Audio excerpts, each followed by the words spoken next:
کئی سالوں سے ہمارے خاندان میں یہ رواج چلتا آ رہا تھا کہ جب تک دلہن کو دائی آ کر خوشخبری نہ سنا دیتی تب تک وہ اپنے شوہر کا چہرہ نہیں دیکھتی۔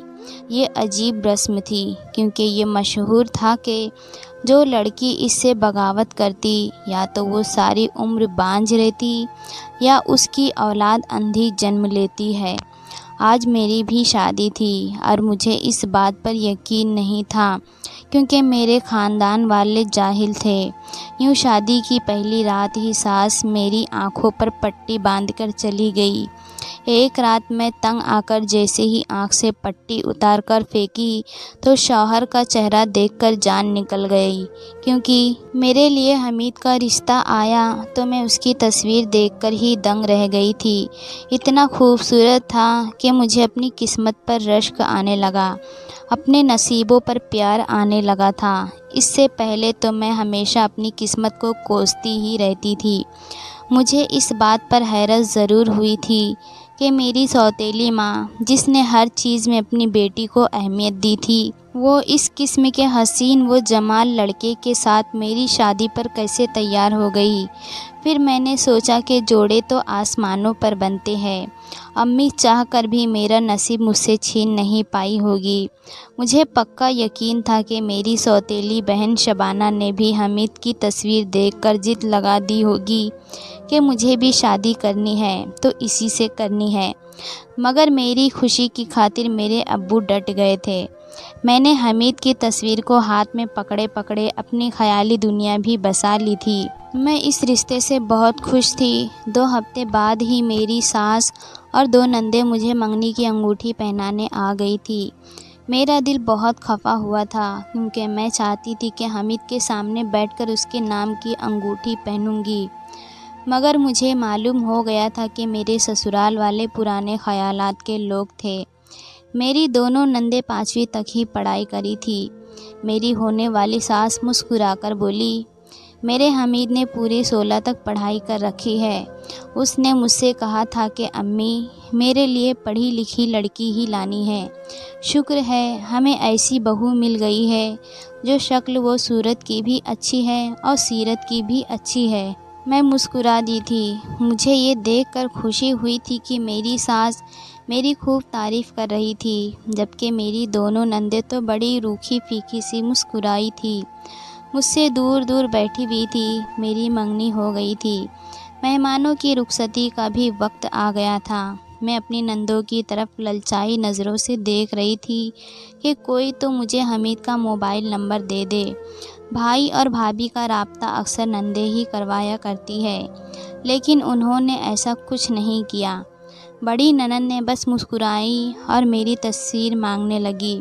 میں نے وہ تصویر دے دی تو وہ خوشی خوشی اپنے گھر واپس چلی گئی۔ اپنے منگیتر کے ساتھ فون پر بات کرنے کی خواہش ارمان بن گئی تھی۔ میں اپنے باپ کے گھر اجنبی تھی۔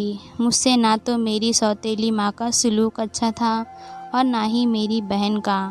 میں اپنے ہونے والے شوہر کو ہی اپنا بہترین دوست بنا لینا چاہتی تھی۔ خیر، جب میرے سسرال والے چلے گئے تو میری سوتیلی بہن میری طرف دیکھ کر تیز آواز میں بولی، امی یہ لوگ مجھے کچھ خاص پسند نہیں آئے، بڑی چھوٹی سوچ کی تھی ان کی۔ مجھے ان کا یوں کہنا برا لگا تھا، اس لیے میں آگے بڑھ کر بولی، امی جی مجھے تو یہ لوگ بہت اچھے لگے، معصوم سے، زمانے کی چالاکی نہیں ہے ان میں، اور سب سے بڑھ کر میرا ہونے والا شوہر بھی بہت پیارا ہے۔ آج کل پیارے لڑکے قسمت دھنی لڑکیوں کو ہی ملتے ہیں۔ یہ بات میں نے جان بوجھ کر اپنی بہن کو سنائی تھی۔ سالوں سال کا عذاب سہنے کے بعد اتنا کہنا تو میرا بھی حق بنتا تھا۔ میری بہن چڑ گئی تھی، وہ کچھ بھی کہے بنا اپنے کمرے میں چلی گئی۔ جیسے تیسے دن گزرے جا رہے تھے، میرا بس نہیں چل رہا تھا کہ میں کسی طرح اڑ کر اپنے سسرال پہنچ جاؤں۔ جب تک شادی نہیں ہو جاتی تب تک میں نے حمید کی تصویر کے ساتھ ہی دوستی کر لی تھی۔ میں ہر رات سب سے چھپ کر حمید کی تصویر سے باتیں کیا کرتی تھی اور اسے اپنے حصے میں آنے والے غموں کے بارے میں بتایا کرتی تھی۔ میں نے حمید کی تصویر کو وہ سب کچھ بتا دیا تھا جو آج تک مجھ پر بیتا تھا۔ میں 2 سال کی تھی جب میری امی لا علاج بیماری میں مبتلا ہو کر مجھے زمانے کی ظلم و ستم کے سہنے کے لیے چھوڑ گئی تھی۔ خیر 2 سال کی عمر میں ماں مر گئی تو میری دادی نے اپنی محبت میں مجھے سمیٹ لیا۔ انہوں نے مجھے زمانے کی سرد و گرم سے محفوظ رکھنے کے لیے ہر ممکن کوشش کی تھی۔ پھر دادی بیمار رہنے لگی تھی۔ ابو کاروباری انسان تھے، وہ صبح گھر سے نکلتے تو رات گئے ہی واپس آتے تھے۔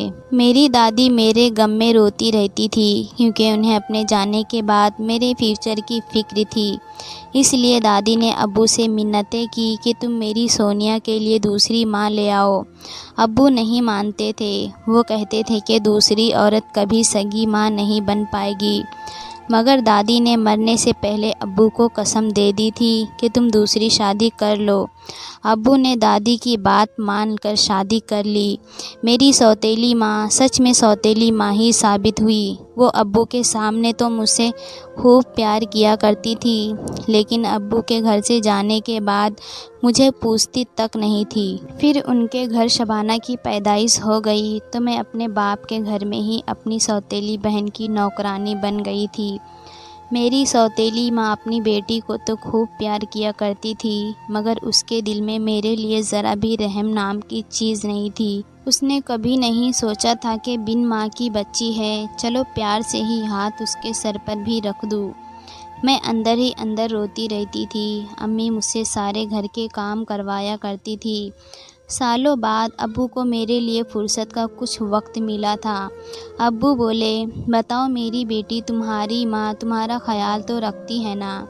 ابو تو میرے اپنے تھے نا۔ وہ میرے پاس بیٹھے تو لگا جیسے مجھ سے میرا بچھڑا ہوا دوست مل گیا ہے۔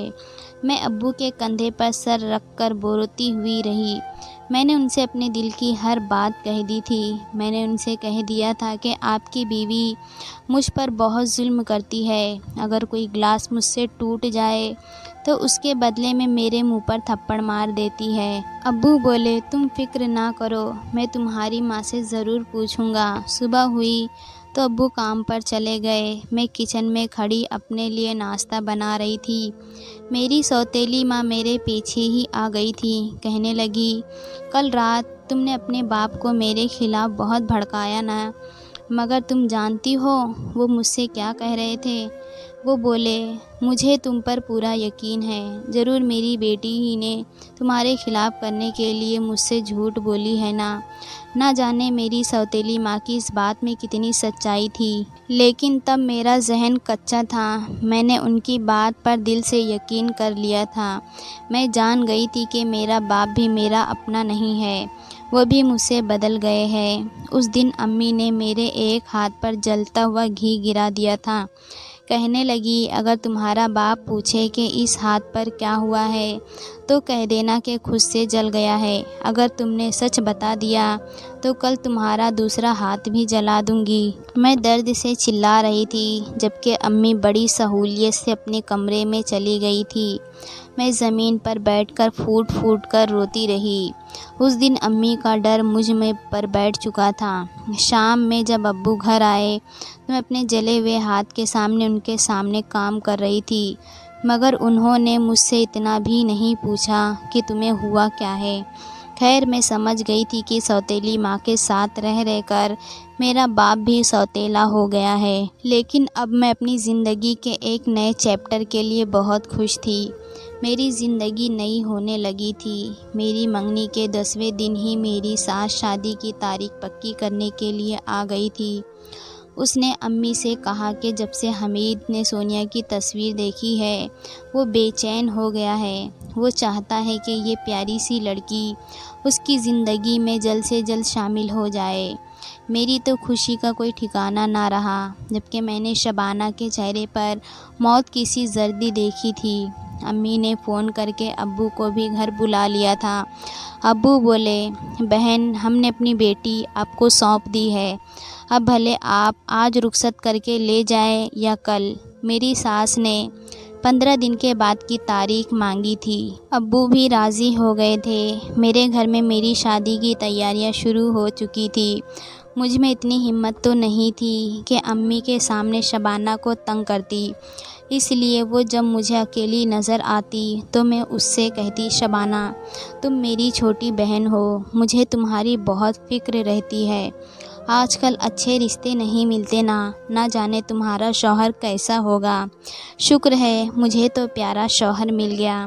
شبانہ چڑھ کر کہتی، اوپر والا کرے تم مر جاؤ سونیا۔ میں نے زندگی میں پہلی بار اسے بے بس دیکھا تھا، اس لیے مجھے بے انتہا خوشی ہوئی تھی۔ یوں میری شادی کا دن بھی آ گیا تھا۔ میں حمید کی بارات کے ساتھ رخصت ہو کر اس کے دور دراز کے گاؤں میں چلی آئی تھی۔ میں اپنے سہاگ کی سیج پر بیٹھی ہوئی تھی جب میری ساس میرے پاس آ کر بیٹھ گئی۔ ان کے ہاتھ میں ایک کالا کپڑا پڑا ہوا تھا۔ میں یہ دیکھ کر حیران رہ گئی تھی مگر منہ سے کچھ نہ بولی۔ تب میری ساس کہنے لگی، بیٹی یہ کپڑا ہے، میں تمہاری آنکھوں پر باندھنے آئی ہوں۔ مجھے لگا میری ساس مذاق کر رہی ہے، اس لیے میں ہنس رہی تھی۔ میری ساس بولی، ہنسنے کی بات نہیں ہے بیٹی، دراصل کئی سالوں سے ہمارے خاندان میں یہ رواج چلتا آ رہا ہے کہ دلہن اپنے شوہر کو تب تک نہیں دیکھتی جب تک وہ پریگننٹ نہ ہو جائے۔ دائی جب یہ خوشخبری سنا دیتی ہے کہ لڑکی پریگننٹ ہو گئی ہے تب وہ اپنے شوہر کو دیکھ سکتی ہے۔ بیٹی میں جانتی ہوں کہ یہ عجیب رسم ہے، لیکن ہم اس رسم کو جاری رکھنے پر مجبور ہے، کیونکہ مشہور ہے کہ جو لڑکی اس سے بغاوت کرتی ہے یا تو وہ ساری عمر بانجھ رہتی ہے یا اس کی اولاد اندھی جنم لیتی ہے۔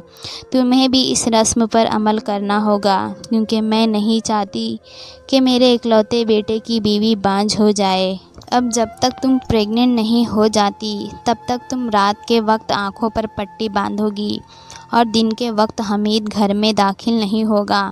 سونیا میری ایک بات کان کھول کر سن لو، حمید نے کہا کہ وہ تمہاری ہر بری بات برداشت کر لے گا مگر وہ اپنی اولاد کے لیے سمجھوتا نہیں کرے گا۔ تم ہر حال میں آنکھوں پر پٹی باندھ کر رکھنا۔ میں اپنی ساس کی بات سن کر بے حد ناراض ہو گئی تھی۔ بھلا یہ کیا بات ہوئی کہ میں اپنے شوہر کو دیکھنے سے ہی محروم رہ جاؤں گی۔ میری ساس نے میری آنکھوں پر پٹی باندھ دی اور پھر اٹھ کر چلی گئی۔ میں ہکا بکا بیٹھی رہ گئی تھی۔ میں نے سوچا بھی نہیں تھا کہ میرے ساتھ ایسا ہو جائے گا۔ میری آنکھوں کے سامنے اندھیرا ہی اندھیرا چھایا ہوا تھا۔ تھوڑی دیر کے بعد کمرے کے دروازے کے کھلنے کی آواز سنائی دی تھی۔ میں ذرا سنبھل کر بیٹھ گئی تھی۔ میرا شوہر میرے پاس آ کر بیٹھ گیا اور بولا کہ سونیا تم اتنی بھی پیاری نہیں ہو جتنی تصویر میں دیکھی تھی۔ مجھے اپنے کانوں پر یقین نہیں آ رہا تھا۔ میں بولی، حمید۔ میں اب کی بات سمجھ نہیں پائی۔ حمید کی غصے بھری آواز میرے کانوں سے ٹکرائی تھی۔ وہ بولے کہ میں نے تو سنا تھا کہ تم اچھی بھلی سمجھدار ہو، امید نہیں تھی کہ تم اتنی بیوقوف نکلو گی۔ خیر یہ انگوٹھی میز پر رکھ رہا ہوں، امی نے کہا کہ تمہیں منہ دکھائی کا تحفہ دے دوں، صبح پہن لینا۔ یوں حمید کی کڑوی باتیں سن کر میں نے اپنی شادی شدہ زندگی کی شروعات کر دی تھی۔ صبح جب آنکھ کھلی تو میں نے اپنے شوہر کو بستر پر نہیں پایا تھا۔ تب میرا دماغ تیزی سے کام کرنے لگا تھا۔ جب مجھے اپنی محرومی کا احساس ہو رہا تھا، جو انسان شروع سے ہی محروم رہا ہے پھر اس کی قسمت بھی کالی سیاہی سے لکھ دی جاتی ہے۔ میری آنکھوں سے آنسو گرنے لگے تھے۔ میں نے اپنے دہیج والے صندوق کو کھولا، اس میں حمید کی تصویر پڑی ہوئی تھی۔ میں رونے لگی تھی۔ وہ تصویر تو میری دوست تھی نا، اس سے اپنے دل کا غم بانٹنے لگی تھی۔ کیا ہوا جو تصویر سے باہر والا شخص میرا دوست نہیں ہے؟ شاید اسے اپنے حسن کا گھمنڈ تھا جو میری بے عزتی کر کے چلا گیا تھا۔ شاید میری زندگی یوں ہی گزرنے والی تھی۔ میں حمید کی تصویر بڑے غور سے دیکھ رہی تھی۔ اس کے چہرے سے نرمی ہی نرمی جھلکتی تھی۔ پھر جب وہ مجھ سے بات کرنے لگا تو اس کی آواز میں نرماہٹ کیوں نہیں تھی؟ میں نے بڑی مشکل سے خود کو تیار کیا تھا۔ میں باہر آئی تو گاؤں کی کافی عورتوں کو آنگن میں بیٹھے ہوئے پایا۔ میری ساس نے مجھے آواز دی اور بولی، بیٹی ادھر آؤ، یہ گاؤں کی عورتیں تم سے ملنے آئی ہے۔ ساری عورتیں میری تعریف کرنے لگی تھی۔ سب نے ہی میری ساس کو داد دی کہ تم تو اپنے حمید کے لیے ہیرا ڈھونڈ کر لے آئی ہو۔ نہ جانے ان کی تعریفوں کو سن کر مجھے خوشی کیوں نہیں ہوئی تھی۔ میں جس کی تھی، جس کی خاطر اس گھر میں لائی گئی تھی، جب اس کے من کو اچھی نہ لگی تو پھر کیا فائدہ۔ خیر میری ساس اور میری نندیں میرے ساتھ بہت اچھی تھی، وہ میرا بہت خیال رکھتی تھی۔ اب ہر دن یوں ہی شوہر کے بغیر گزرنے لگا تھا اور ہر رات دکھ بھری کٹنے لگی تھی۔ میرا شوہر کمرے میں آتے ہی کوئی ایسی دل جلانے والی بات کہہ دیتا تھا کہ پھر میں ساری رات کانٹوں پر گزرتی تھی۔ دن بھر کے انتظار کے بعد جب میرا شوہر میرے پاس آتا تب میں اس کے منہ سے اپنی برائیاں تو نہیں سننا چاہتی تھی۔ خیر جیسے تیسے دن گزرتے چلے جا رہے تھے، مجھ سے اور انتظار نہیں ہوتا تھا۔ میں جلد سے جلد اپنے شوہر کو دیکھنا چاہتی تھی۔ میری خواہش تھی کہ میں اس کے چہرے کی طرف دیکھ کر اس کے منہ سے ادا ہونے والے الفاظ سن سکتی، تاکہ مجھے اس بات کا پتہ چل جائے کہ تصویر میں دکھنے والا انسان حقیقت میں اس کے الٹ ہے۔ اب جیسے جیسے دن گزرتے جا رہے تھے، میرا حوصلہ بڑھتا چلا جا رہا تھا، کیونکہ میں کسی قسم کی رسم پر یقین نہیں رکھتی تھی۔ اس لیے آنکھوں پر پٹی باندھنا میرے لیے ایک غیر ضروری چیز تھی۔ میں نے سوچ لیا تھا کہ اب میں یہ سب نہیں کروں گی۔ جیسے ہی رات ہوئی، میرا شوہر میرے کمرے میں آ گیا تھا۔ وہ بیڈ پر بیٹھ چکا تھا۔ کہنے لگا، سونیا، کپڑوں کے معاملے میں تمہاری پسند بہت بری ہے۔ آج مجھے بھی غصہ آ گیا تھا۔ میں بولی، حمید، ہماری شادی کو تقریباً 1 مہینہ ہو چکا ہے، لیکن آپ نے ایک دن بھی مجھے چین کا سانس لینے نہیں دیا، ایک دن بھی مجھے سچی خوشی محسوس نہیں ہونے دی۔ آخر میں نے آپ کا کیا بگاڑا ہے جو آپ میرے ساتھ اس طرح کا سلوک کرتے ہیں؟ تب حمید بولا، نہ جانے اپنے پیچھے کتنے عاشق چھوڑ کر آئی ہو جو تمہیں میرے ساتھ سچی خوشی محسوس نہیں ہوتی۔ یہ بات سن کر میرے تن بدن میں آگ لگ گئی تھی۔ میں نے ایک دم سے اپنی آنکھوں سے پٹی نوچ کر اتار دی، مگر سامنے کا منظر دیکھ کر میں چیخ پڑی تھی۔ میں اپنے شوہر کو دیکھ کر اس قدر گھبرا گئی تھی کہ میری چیخیں پورے گھر میں گونجنے لگی تھی۔ تبھی میری ساس اور نندیں بھاگتی ہوئی میرے کمرے میں آئی تھی۔ میری ساس نے جب میری آنکھوں سے پٹی اتری ہوئی دیکھی تو وہ بھی گھبرا گئی تھی۔ میں نے اپنے شوہر کی طرف اشارہ کر کے اپنی ساس سے پوچھا، آنٹی یہ کیا ہے؟ میری ساس بولی، میں کچھ بھی نہیں جانتی، تم اپنے سوالوں کا جواب اپنے باپ اور سوتیلی ماں سے مانگو۔ اتنا کہہ کر وہ کمرے سے باہر چلی گئی، جبکہ میں زمین پر بیٹھی روتی چلاتی رہ گئی۔ وہ ساری رات میں نے جاگ کر گزاری تھی۔ میں نے ارادہ کر لیا تھا کہ میں اپنے باپ کے گھر جا کر ان سے اس بات کا حساب ضرور لوں گی، مگر ساری رات رونے کی وجہ سے میری طبیعت اس قدر خراب ہو چکی تھی کہ مجھ سے ہلا بھی نہیں جا رہا تھا۔ یوں جب دن چڑھ گیا تو میں چلنے کے قابل ہو چکی تھی۔ میں نے بڑی سی چادر اوڑھی اور اپنے ابو کے گھر کی طرف بڑھ گئی۔ مجھے ان سے بہت سے سوال کرنے تھے۔ میں جیسے ہی اپنے باپ کے گھر پہنچی تو میرے سامنے ایک عجیب سا منظر تھا۔ میرے گھر میں میری موجودگی کے بغیر شبانہ کی منگنی ہو رہی تھی۔ یہ سب دیکھ کر میری آنکھوں میں آنسو آ گئے تھے، جبکہ ابو اور امی تو مجھے دیکھ کر گھبرا گئے تھے۔ میں نے شبانہ کے سسرال والوں سے بھی شرم نہیں کی تھی۔ ان کے سامنے ہی میں نے اپنے ابو کو اپنی عدالت میں کھڑا کر لیا تھا۔ میں روتے ہوئے بولی، ابو، میں نے مانا کہ میری ماں سوتیلی ہے۔ انہوں نے آج تک میرے ساتھ ظلم کیا ہے، مجھے ہمیشہ پھلوں کی ٹوکری میں سے خراب پھل نکال کر دیے، لیکن میں اس سے بھی خوش ہو جاتی تھی کہ چلو پھل تو ملا ہے۔ ابو، آپ کو کیا لگتا ہے کہ اگر آپ اپنی بیوی پر چیک اینڈ بیلنس رکھتے ہیں تو میرے ساتھ ایسا کر سکتی تھی؟ ہرگز نہیں۔ میں آج تک آپ کو مارجن دیتی آئی ہوں کہ میرا باپ میری سوتیلی ماں کے کرتوتوں کو نہیں جانتے ہیں، مگر ابو، آپ نے میرے ساتھ اتنا بڑا گھنونا کھیل کھیلا ایک بن ماں کی بچی کے ساتھ اتنا بڑا دھوکہ کیوں کیا؟ مجھے تصویر ایک ایسے لڑکے کی دکھائی جس سے میں محبت کرنے لگی، خیالوں میں جس سے باتیں کرنے لگی، اور آخر میں آپ نے میری شادی 2 ٹانگوں کے معذور انسان سے کروا دی۔ ابو، میں اس اپاہج انسان سے نہیں گھبرائی کیونکہ اس میں انسان کا کوئی بس نہیں ہوتا، مگر ابو، یہاں پر بات دھوکے کی ہے۔ آپ سب نے مل کر میرے ساتھ دھوکہ کیا ہے، اور جس شخص سے میری شادی کر دی وہ تو میرے ساتھ سیدھے منہ بات کرنے کو بھی راضی نہیں ہے۔ وہ میرے منہ پر برائی کرتا ہے۔ اب تو میرا آئینہ دیکھنے کو بھی دل نہیں کرتا، کیونکہ اس شخص نے میرے چہرے میں مجھے اتنے عیب گنوا دیے ہیں۔ میں نے وہ تصویر ہوا میں لہرائی تھی۔ میں بولی، ابو، کم سے کم آپ لوگ مجھے یہ تصویر ہی نہ دکھاتے۔ اتنا بڑا دھوکہ میرے ساتھ آپ سب نے کیا ہے کہ میں ساری زندگی آپ لوگوں کو معاف نہیں کر سکتی۔ اتنا کہہ کر میں جیسے ہی پیچھے مڑی، میرا کلیجہ حلق میں آ گیا تھا، کیونکہ ابھی ابھی دروازے سے داخل ہونے والا شخص کوئی اور نہیں، وہی تصویر والا لڑکا تھا۔ شاید اس نے اپنی تصویر میرے ہاتھ میں دیکھ لی تھی۔ میں جلدی سے گھر سے باہر نکل گئی تھی، مجھے کسی نے بھی نہیں روکا تھا۔ میں چلتی رہی، تب کافی دیر کے بعد میرے پاس آ کر ایک گاڑی رک گئی۔ اس میں وہی لڑکا بیٹھا تھا جس سے میں محبت کرنے لگی تھی۔ اس نے گاڑی روک دی تو اس کی ماں نکل کر باہر آئی تھی۔ انہوں نے میرا ہاتھ تھام لیا اور کہنے لگی، چلو بیٹی، میرے گھر چلو۔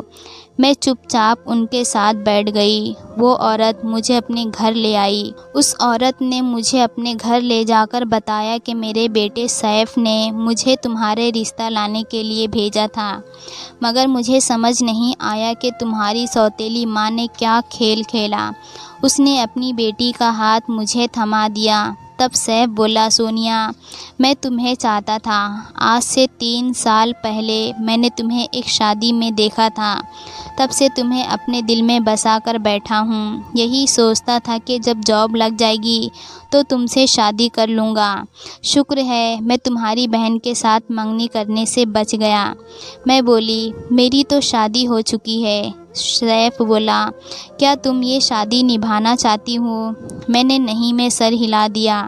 سیف نے حمید سے میرا ڈیورس کروا دیا، اور جس دن میری سیف کے ساتھ شادی تھی، سننے میں یہ آیا تھا کہ شبانہ نے خودکشی کرنے کی کوشش کی تھی۔